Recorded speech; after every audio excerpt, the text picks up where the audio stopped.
This is your LMAX Exchange technical update for Friday, October 14th, 2016. Euro dollar. So the euro is seeing a bit of a bounce, though overall the pressure clearly remains on the downside here as the market gravitates towards medium-term support in the form of that low from the 24th of June at 109.12. At this point, if we do see any rallies in the sessions ahead, they should be very well capped ahead of 11.50 ideally in favor of that lower top and fresh downside extension towards 109.12. Sterling dollar. So cable is also seeing a little bit of a consolidation off recent lows, but the pressure remains overwhelmingly to the downside here, and any rallies are expected to be well capped by previous support now turned resistance in the 27.96 area.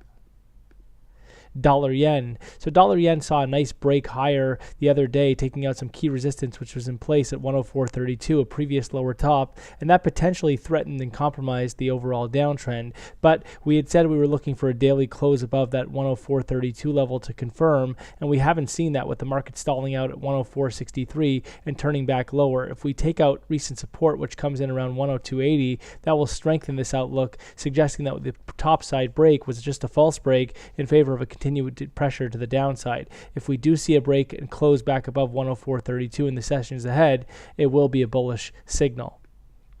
Euro Swiss. Euro Swiss continues to be confined to a range trade. The market is recently stalled out by the range highs in the 110 area, gravitating back to the mid-range. At this point, though, rallies towards that 110 area should be well capped, while dips down towards 108 are expected to continue to be well supported. And until we see a break below or above below 108 or above 110, this range trade should continue.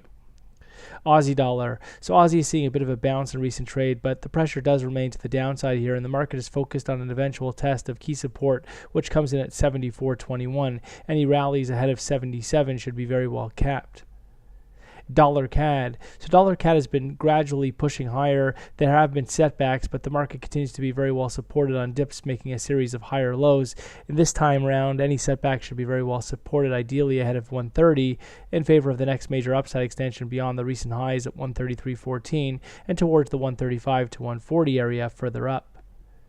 Kiwi dollar. So Kiwi has recently topped out by a 2016 high at 74.86, and the market is now focused on a drop lower towards next key medium-term support at 69.52, which guards against more significant support at 66.75 further down.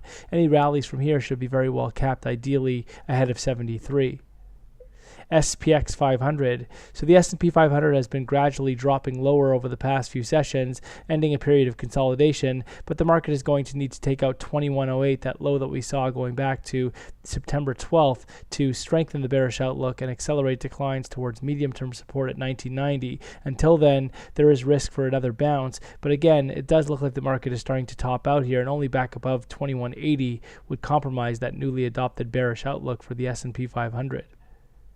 Gold. So gold has found some support in recent trade after collapsing over the past several days. The market will, however, need to establish back above the 1275 area to take the official pressure off the downside and suggest that a higher low is in place in favor of the next upside extension and bullish continuation back above the 2016 peak at 1375 and towards the 1500 area further up. At this point, only back below 1200 will delay the constructive outlook.